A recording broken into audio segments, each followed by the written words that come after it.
আদ্রিতার চোখে নীল ছিল নিছকই একজন চাকর। সে সারাদিন আদ্রিতার ভাই ফরমাস খেটেও ওকে সন্তুষ্ট করতে পারত না।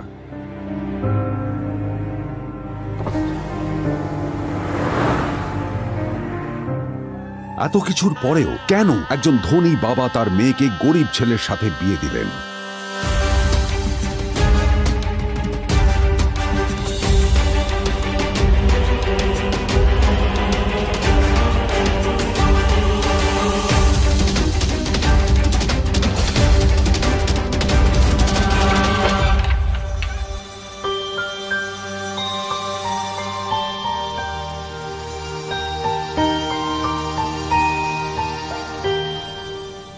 এবং তারপরে সেই মেয়েটি তার গরিব স্বামীর কাছ থেকে নতুন বছরে এমন একটা গিফট পেয়েছিল যে তার চক্ষু স্থির হওয়ার জোগাড় হয়েছিল। আর ওর স্বামী সম্পর্কে সত্যিটা জানার পর তো ও প্রায় অজ্ঞান হয়ে গিয়েছিল।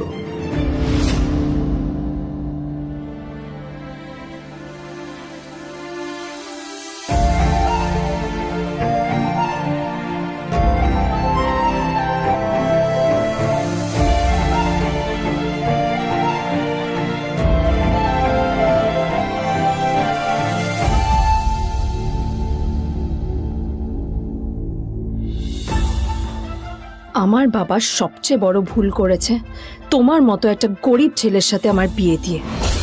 আমার সব বন্ধুদের স্বামীরা ওদের কত দামি দামি গিফট দেয়, আর তুমি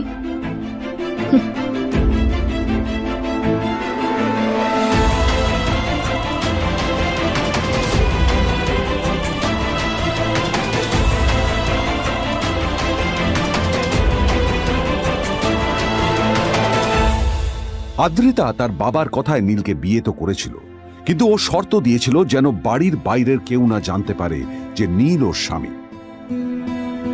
নীল ওই বাড়িতে ঘর জামাইয়ের মতো থাকলেও ও যেন ওখানে একজন চাকর ছিল। সবাই ওকে অপমান করত। ওই বাড়িতে না ও ঠিক মতো খাবার পেত, আর না ওর কোনো আলাদা ঘর ছিল। কখনো কার্পেটের উপর ঘুমোতো, তো কখনো আবার পোষা কুকুরের ঘরের পাশে নীলকে ঘুমোতে হতো। হাত খরচ মেটাতে ও এক জায়গায় ওয়েটারের কাজও করত। আদ্রিতা তার বন্ধুদের বলেছিল যে আদ্রিতা বিদেশে বিয়ে করেছে আর তার স্বামী লন্ডনের একজন খুব বড় বিজনেসম্যান। কিন্তু যখন আদ্রিতার বন্ধুরা ওকে ওদের স্বামীদের দেওয়া দামি দামি গিফটগুলো দেখাতো, তখন লজ্জায় ওর ভিতরটা পুড়ে ছাই হয়ে যেত।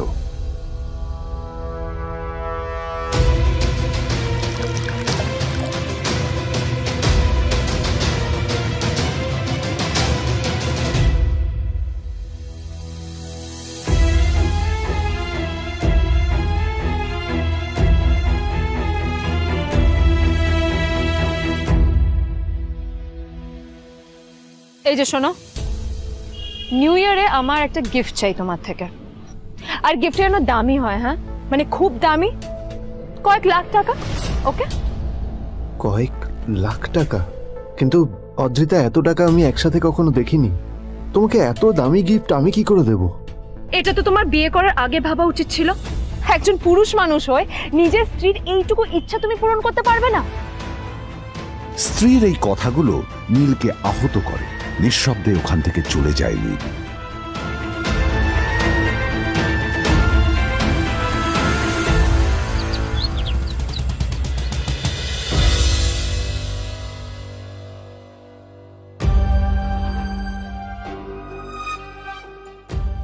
দুদিন পর নিউ ইয়ার পার্টির আগে নীল আদ্রিতার কাছে এসে একটা গিফট প্যাক দেয়।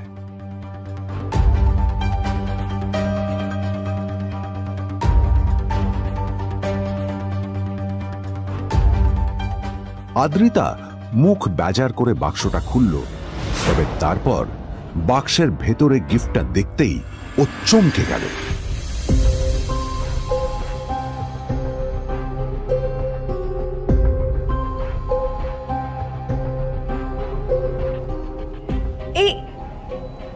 ফোনটা মানে এটা তো একটা স্পেশাল এডিশন, এটার দাম তো 3 কোটি টাকা। তুমি এটা পেলে কোথা থেকে? আসলে আসলে এটা অরিজিনাল নয়। আমি ওই ফোনটারই একটা কপি এনেছি।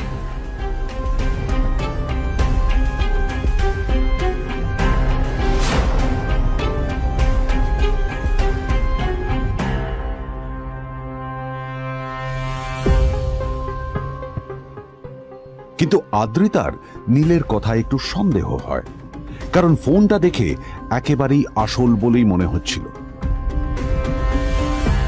পরের দিনই আদ্রিতা ওই কোম্পানির শোরুমে গেল। এই ফোনটা একটু দেখুন না প্লিজ। ওয়াও, আচ্ছা ম্যাম, আপনি কি মিস্টার রয় চৌধুরীর বন্ধু? কে মিস্টার রয় চৌধুরী? ও আপনি কি ওই রয় চৌধুরী গ্রুপ অফ ইন্ডাস্ট্রিজের মালিকের কথা বলছেন? হ্যাঁ। না না, আমি ওনাকে চিনি না। আমি কেন, আমার মনে হয় কেউই ওনাকে চেনে না। বড় বড় মানুষেরাই ওনা দেখা পান না। আমিও কোনোদিন ওনাকে দেখিনি, কিন্তু সাডেনলি আপনি এই প্রশ্নটা করলেন কেন? অ্যাকচুয়ালি ম্যাম, আপনার হাতের এই ফোনটা আসলে এটা ফোনের স্পেশাল এডিশন। এই কাটিং, এই ডিজাইন, এই লোগো, এটা জাল করা ইজ নেক্সট টু ইম্পসিবল। আর গোটা ভারতে বিক্রি হওয়া এই ফোনের সেকেন্ড পিস এটা, যেটা মিস্টার রয় চৌধুরী কিনেছিলেন। সেজন্য জিজ্ঞেস করছি ম্যাম, আপনি এই ফোনটা কোথা থেকে পেলেন? তবে কি নীলই মিস্টার রয় চৌধুরী, নাকি নীল এই ফোনটা চুরি করেছে? বেকার নীলের কাছে কোটি টাকার ফোন কোথা থেকে এলো? নীলের সত্যিটা তাহলে কি? আর ও যদি সত্যি বড়লোক হয়ে থাকে, তবে ও নিজের শ্বশুর বাড়িতে খরচামাই হয়েই বা থাকে কেন? আদ্রিতা এসব কথাই মনে মনে ভাবছিল। তবে আদ্রিতার বিশ্বাস ছিল যে কোনো না কোনো মতলব করেই নীল এই ফোনটা আদ্রিতার জন্য নিয়ে এসেছিল। কিছুদিন পর আদ্রিতা সেই ফোনটার কথা ভুলে গেল। নীল সকাল সকাল ঘুরতে বেরিয়েছে বাইরে।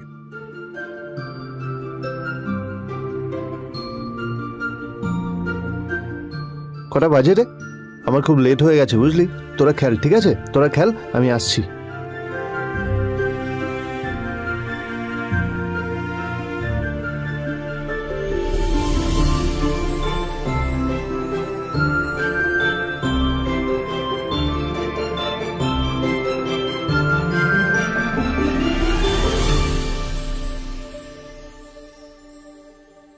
নীল, জল পড়ছে না কেন দেখো না।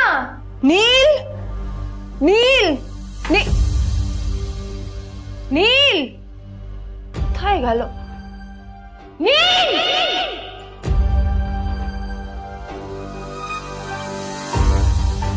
নীল, নীলকে ডাকছে কেন বলতো? ওইদিকে বাড়িতে আদ্রিতা আর চিত্রা আশ্চর্য হয়ে গেল যে নীল হঠাৎ কোথায় উধাও হয়ে গেল। মা তোমাকে কিছু বলে গেছে নীল? হ্যাঁ, কোথায় গেছে ও? না, আমি ওর কোনো খোঁজ খবর রাখি না। আমার একটা কথা মনে হচ্ছে, ওকে না এবার একটু শীতে করতে হবে। একটা কাজে যদি আসতো ছেলেটা, যখনই কোনো কাজের কথা বলি ভ্যানিশ হয়ে যায়।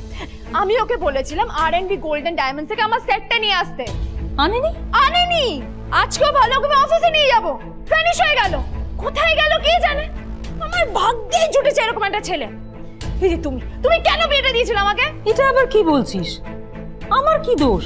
দেখ, ওই অসভ্য ছেলেটার সাথে বিয়ে দিতে চাইনি। যা করেছে তোর বাবা করেছে, এটা আমার কোনো দোষ। তখনই হঠাৎ নীল সেখানে এসে উপস্থিত হলো, কিন্তু ও দুজনকে উপেক্ষা করে ভিতরে চলে যাওয়াই শ্রেয় মনে করল। এই যে লাট সাহেব ফিরলেন রাজকার্য করে। এদিকে এসো, তোমার ফাঁকিবাজির আলোচনাই এখানে চলছে। মা এসো। প্লিজ থাক, মা থাক, ভাল লাগছে না। এমনিতেই অফিসের জন্য আমার লেট হয়ে যাচ্ছে, আর বিজন আমার ওয়েটও করছে। বিজনের নাম শুনেই নীলের মুখটা ফ্যাকাশে হয়ে গেল।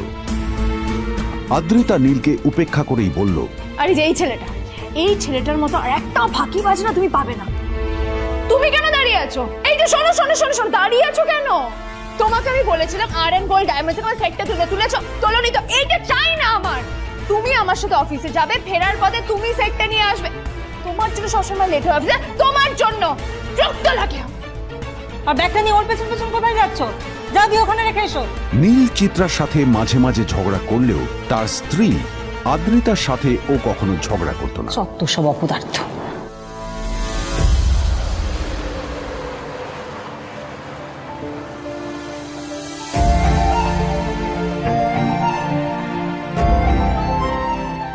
কিছুক্ষণের মধ্যেই তারা আদ্রিতার অফিসে পৌঁছে গেল। আদ্রিতা গাড়ি থেকে নামতে নামতে দেখলো যে তার কাছে অনেকগুলো ফাইল আছে। নীলের দিকে তাকিয়ে ওকেই ফাইলগুলো নিয়ে ভেতরে আসতে বলল। চলো, হাঁ করে দাঁড়িয়ে আছো কেন? ফাইলগুলো নিয়ে ভেতরে এসো।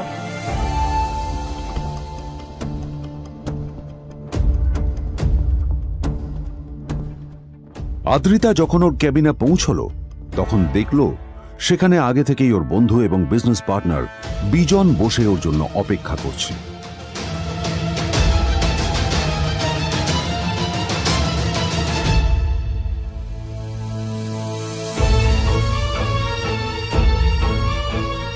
কোথায় ছিলে বলো?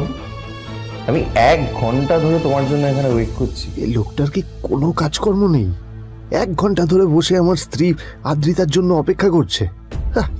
সরি বিজন, আমি খুবই দুঃখিত যে বাড়ির কিছু লোকের জন্য না আমার সবসময় লেট হয়ে যায়। আদ্রিতার কথা শোনার পর বিজনের 1 ঘন্টা অপেক্ষা করার অভিযোগ 1 মুহূর্তের মধ্যে মিলিয়ে গিয়েছিল। কি হলো, হাসছো কেন? লটারি পেলে নাকি? লটারি? হ্যাঁ, তুমি আসা মানে আমার কাছে লটারির থেকেও বেশি দাম। তবে তার থেকে কিঞ্চিত কম দামি একটা গিফট আমি তোমার জন্য এনেছি।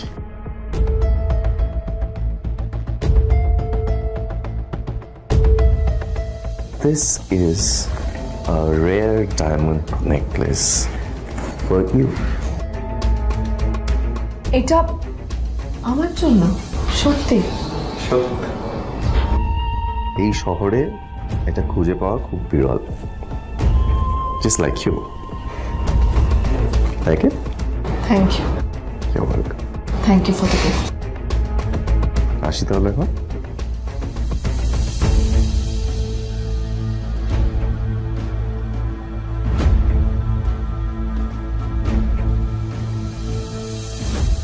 আদ্রিতা, আমি আজ পর্যন্ত তোমাকে কোনো রকম উপদেশ দিইনি, কিন্তু আজ আমি তোমাকে বলতে বাধ্য হচ্ছি। এই যে এই লোকটা তোমাকে শুধুমাত্র ইমপ্রেস করার জন্য একটা নকল সস্তার হীরের গয়না দিয়ে গেছে। এরকম একটা লোকের সাথে তোমার মেশা উচিত না। ভবিষ্যতে কিন্তু তুমি বিপদে পড়বে। আদ্রিতা, আমি তোমাকে কথা দিচ্ছি, আমি তোমার জন্য আসল রেয়ার একটা হীরের গয়না এনে দেবো, এর চেয়েও দামি, এর চেয়ে অনেক অনেক বেশি দামি। তার জন্য আমাকে যাই করতে হোক না কেন, আমি তোমাকে একদিন ঠিক এনে দেবো তোমাকে। তাদের বিয়ে হয়েছে 2.5 বছর। এর মধ্যে প্রথমবার তার মনে হলো নীল তার জন্য লড়াই করছে। নীলের এই রূপটা দেখে আদ্রিতা চমকে গেল। আজ প্রথমবারের মতো আদ্রিতার মনে প্রশ্ন এলো, নীলকে নিজের থেকে দূরে সরিয়ে রেখে আমি কি কোনো ভুল করছি? না না, এটা আমি কি ভাবছি? বিজন আমার বিজনেস পার্টনার, ও আমাদের মেন ইনভেস্টর। নীলের এই অ্যাকশনের কারণে বিজন আমার কোম্পানি থেকে ব্যাক আউট করে গেলে কি হবে? না না না না না, নীলের জন্য আমি আমার এত বছরের পরিশ্রমকে জলে দিতে পারি না। আমার নীলকে নয়, আমার বিজনকে প্রয়োজন। এইসব ভাবতে ভাবতে আদ্রিতার নীলের ওপর রাগ হতে শুরু করে। আদ্রিতার রাগ তখন চরমে উঠে যায়। আজ প্রথমবার নীল আদ্রিতার সাথে খারাপ ব্যবহার করেছে। How dare you! তোমার এত বড় সাহস! হ্যাঁ, তোমাকে কে অধিকার দেয় বলো তো যে তুমি আমারই অফিসে দাঁড়িয়ে আমাকেই এতগুলো উল্টোপাল্টা কথা তুমি শোনালে? তোমাকে এখানে আনাই আমার ভুল হয়েছে, সবচেয়ে বড় ভুল হয়েছে। এবার চুপচাপ এখান থেকে বেরিয়ে যাও, right now. Get out! Neel আদ্রিতার এই কথার কোনো উত্তর দিল না। নীল জানতো যে ও যতই কথা বাড়াবে আদ্রিতা ততই বেশি রেগে যাবে। আদ্রিতা যেন তেন ভাবে নিজের রাগ চেপে ব্যাপারটা ওখানেই শেষ করার চেষ্টা করলো, কিন্তু ও তো জানতো না যে ব্যাপারটা তখন সবে শুরু হয়েছে। কি হলো, শুনতে পাচ্ছিস না? কালা নাকি? আমারই সামনে দাঁড়িয়ে আমার কেনা গিফট নিয়ে তুই মজা করলি? কত বড় সাহস রে তোর! নিজেকে তো বিক্রি করে দিলে ওরকম একটা ডায়মন্ড নেকলেস তুই কিনতে পারবি। তোর এই গরিবের পারফিউম, সস্তা শার্ট, পায়ে একটা ফাটা চপ্পল নিয়ে নিজেকে বড় হিরো মনে করছিস? তোর নিজের কত দাম সেটা তোর নিজের জানা উচিত। Zero, big zero. সালা খরচা মাই চল।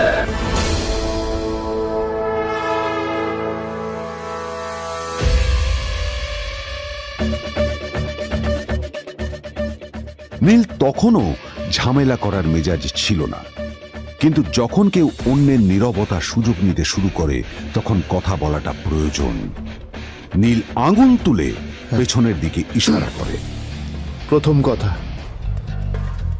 ওই যে ওখানে দাঁড়িয়ে আছে, ও আমার স্ত্রী।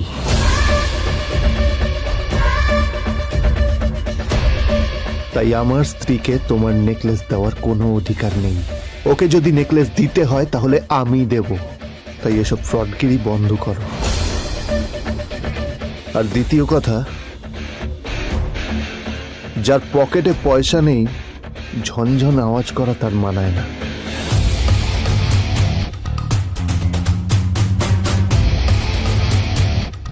নীল বিজনকে তার সোয়াগ দেখিয়ে বেরিয়ে গেল।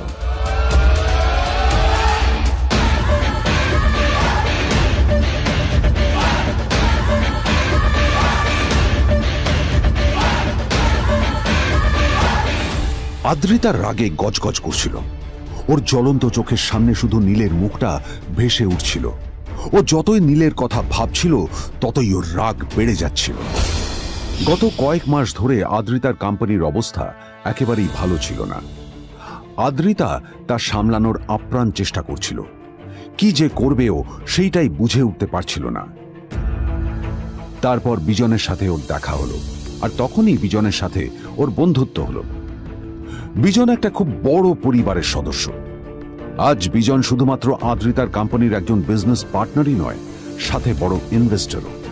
আর শুধুমাত্র বিজনের কারণেই আদ্রিতার কোম্পানি এখনো চলছে। এই কোম্পানির সমস্ত লস বিজনই বহন করে এবং আদ্রিতারও ওকে তাই খুব প্রয়োজন। বিজনের সাথে বন্ধুত্ব করা আদ্রিতার পক্ষে সহজ কাজ ছিল না। অনেক কাঠখড় পুড়িয়ে আদ্রিতা ওর কাছাকাছি এসেছিল। সবকিছু ঠিকঠাকই চলছিল, সবকিছুই আদ্রিতার প্ল্যান অনুযায়ী হচ্ছিল, কিন্তু নীল আজ এসে সবকিছু নষ্ট করে দিল। জাস্ট কি দরকার ছিল বুঝতে পারছি না। কি দরকার ছিল নীলের বিজনকে এতগুলো কথা শোনানোর? এবার বিজন আমাকে টাকা দেবে কিনা সেটাও জানি না। আমার কোম্পানিতে ইনভেস্ট করতে চাইবে কিনা সেটাও বুঝতে পারছি না। কি করব?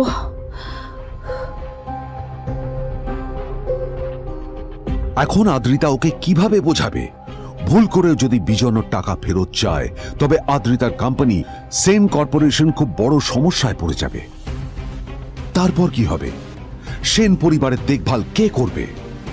এইসব ভাবতে ভাবতে আদ্রিতা নিজের ওপরেও রেগে গেল। আসলে দোষটা ওর নিজেরই। আদ্রিতা কেন নীলকে ওদের মাঝে আনতে গেল? নীলকে অফিসে নিয়ে আসারই বা কি দরকার ছিল? আর যদি সে নীলকে সাথে করে না আনতো তাহলে বিজন এখন ওর সাথেই বসে থাকতো।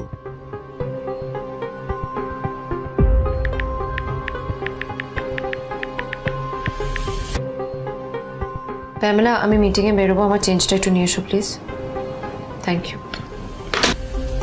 আর অন্যদিকে সেন কর্পোরেশনের অফিস থেকে বেরিয়ে নীলের খুব ফুরফুরে লাগছিল। তখনই হঠাৎ ওর ফোনটা বেজে উঠল। ফোনটা ছিল মিস্টার রায় চৌধুরীর। তিনি ছিলেন শহরের সব থেকে বড় বিজনেসম্যান। হ্যাঁ মিস্টার রায়চৌধুরী, আমি আপনাকেই ফোন করতে যাচ্ছিলাম। আমি একজন বিশেষ লোকের সাথে তোমার একটা মিটিং ফিক্স করেছি। ওর অ্যাড্রেস আমি তোমাকে টেক্সট করে দিয়েছি। আমি চাই তুমি ওই লোকটার সাথে মিট করো। ঠিক আছে, আমি যে কোনো কারোর সাথে দেখা করতে পারি, কিন্তু তার জন্য আপনাকে আমার দুটো শর্ত মানতে হবে। প্রথমটা, আমার জন্য একটা রেয়ার হীরের নেকলেস আপনাকে জোগাড় করে আনতে হবে। আর দ্বিতীয়টা, আমি আপনাকে টেক্সট করছি, এটাও কিন্তু একই রকম জরুরি। এই দুটো কাজ আপনাকে যত তাড়াতাড়ি সম্ভব করে ফেলতে হবে আমার জন্য, ঠিক আছে? তোমার অ্যাকাউন্টে কিছু টাকা পাঠিয়েছি। কিছু জামা কাপড় কেনো, যাতে তুমি ভদ্র সমাজে আসার যোগ্য হও আর তোমাকে আমি স্বামীর পরিচয় দিতে লজ্জা না পাই। তোমার কারণে আমার পরিবার লজ্জা পাবে, আমি সেটা চাই না। যখনই দেখি তখনই তুমি ভিখিরির মতো ছেঁড়া ফাটা জামা কাপড় পরে থাকো। আসলে আদ্রিতার বাড়িতে আজ ফ্যামিলি ডিনার পার্টি ছিল, আর শেষবার নীলের জন্য ওকে অনেক ঝামেলা পোহাতে হয়েছিল। মেসেজ পড়ে নীল ফোনটা নিজের পকেটে রেখে রাস্তার ধারে গিয়ে একটা ট্যাক্সি থামানোর জন্য হাত বাড়িয়ে দিল। নীল ট্যাক্সি ধরে গোল্ডেন সিটি অ্যাভিনিউর দিকে বেরিয়ে পড়ল। গোল্ডেন সিটি অ্যাভিনিউ শুধু কলকাতারই নয়, এটা ছিল সারা পশ্চিমবঙ্গের সবচেয়ে বিলাসবহুল সোসাইটিগুলোর মধ্যে একটা। আসলে এই সেই জায়গা যেখানে মিস্টার রায়চৌধুরী আজ তার জন্য গোপন মিটিং ফিক্স করেছিলেন। কিন্তু নীল কার সাথে দেখা করতে যাচ্ছে এ সম্পর্কে ওর কোনো ধারণাই ছিল না। যখন নীল সেখানে পৌঁছলো, পুলভিলার বাগানে বসে থাকা লোকটিকে দেখে রাগে নীলের রক্ত ফুটতে শুরু করলো। নীল ওখানে না দাঁড়িয়ে বেরিয়ে গেল। তখনই হঠাৎ একটা মেসেজ এলো। আসলে আজ আদ্রিতার ফ্যামিলি গ্যাদারিং এ যাওয়ার আগে নীলকে ওর হাই স্কুলের রিইউনিয়নেও যেতে হতো। গ্র্যাজুয়েশনের পর এত বছরে এই প্রথম নীল তার কোন কলেজ বা স্কুলের রিইউনিয়নে যাচ্ছে। এতগুলো বছরে নীল তার কোনো বন্ধুর সাথেই দেখা করেনি। নীলের তার পুরনো সহপাঠীদের কথা মনে পড়তে লাগলো, যাদের সাথে ও স্কুলে মজা করত। আজ আবার ওদের সকলের সাথে নীলের দেখা হবে।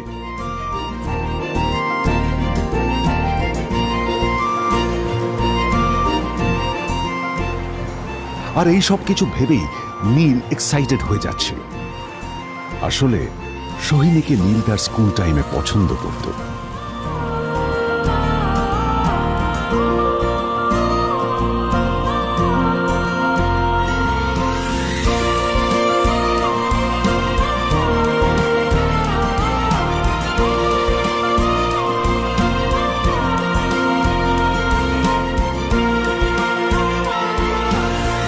অন্যদিকে সেম কর্পোরেশনে ইনভেস্টরদের সঙ্গে আদ্রিতার মিটিং একেবারেই ভালো যায়নি।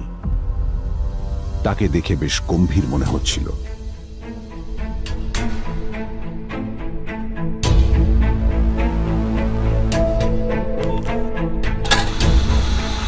ভাই, পৃথিবীতে এমন লোকও আছে, কি দিমাগ দেখলি?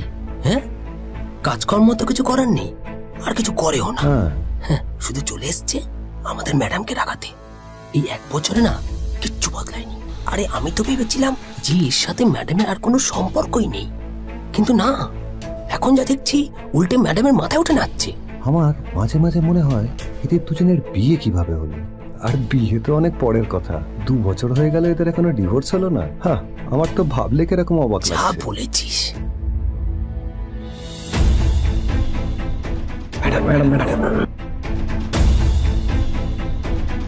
অফিসে চলতে থাকা এইসব কথা শুনে আদ্রিতার আরো রাগ হলো। আদ্রিতা ক্যাবিনে যাওয়ার পরে রাগকে নিয়ন্ত্রণ করা ওর পক্ষে আরো কঠিন হয়ে গেল।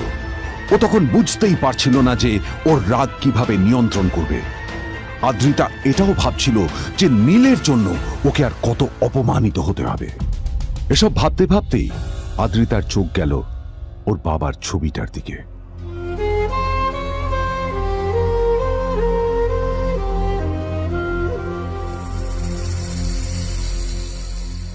আমি তো তোমার সবচেয়ে প্রিয় মেয়ে ছিলাম বাবা, তাই তাই আমি সবসময় ভেবেছি যে তুমি আমার জন্য যাকে সিলেক্ট করবে সে সব থেকে শ্রেষ্ঠ হবে। তাই আমি নিজে থেকে কখনো কোনো রিলেশনশিপে যাইনি, আর তোমার কাছে বিয়ের কোনো শর্তও রাখিনি। কিন্তু কিন্তু তুমি না আমার সাথে কি করলে? এই গাধাটার সাথে আমাকে বিয়ে দিলে। আমার জীবনটা নষ্ট হয়ে গেল, শেষ হয়ে গেল।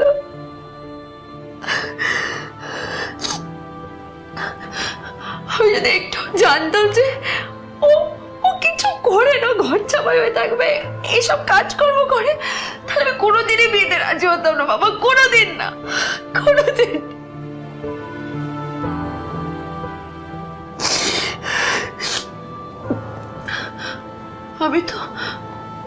আমি তো সবসময় ভাবতাম যে বাবা মারা তাদের সন্তানের ভালো চায়, কল্যাণ চায়, তাদের জন্য চিন্তা করে,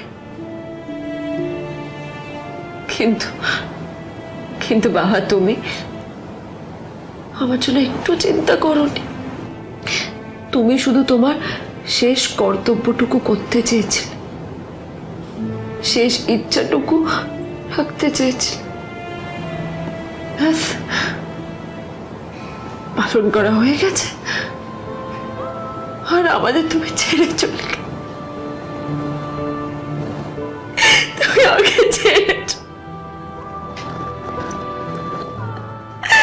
চলে গেলে। অন্যদিকে নীল রিইউনিয়ন পার্টির জন্য হোটেল প্রাইম স্টারের দিকে রওনা হলো। হোটেল প্রাইম স্টার ছিল শহরের সবচেয়ে দামি হোটেল। ওখানে শহরের সব বড় লোকেরা যাতায়াত করত।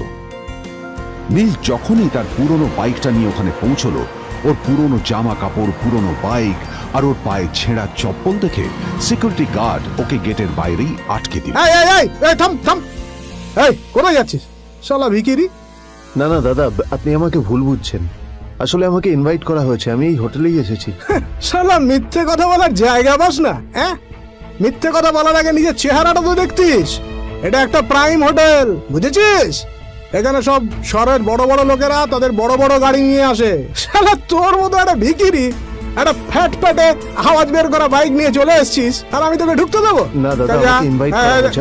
আমাকে শুনুন, শুনুন, চল আমাকে একবার ঢুকতে দিন আমাকে।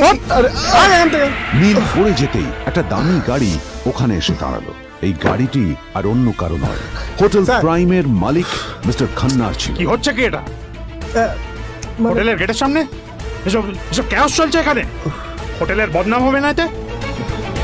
স্যার দেখুন না, এই যে ভিখিরিটা হোটেলে ঢুকতে যাচ্ছে, আমি বারণ করছি, শুনছে না স্যার? শালা, আপনি কি করতে আছেন? কে, কি হচ্ছে দেখি দেখি কে? মিস্টার খান্না তার চশমা খুলে নীলের দিকে দেখলেন, আর ওনার মুখটা হাঁ হয়ে গেল।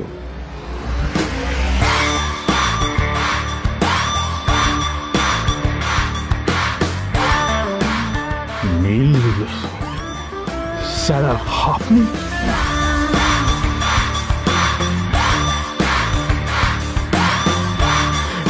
Extremely sorry sir. Sir sir, আপনি একটা ইনফর্ম করেননি কেন আমাকে? আপনি আসবেন জানলে তো আমি নিজে রিসিভ করতে আসতাম আপনাকে।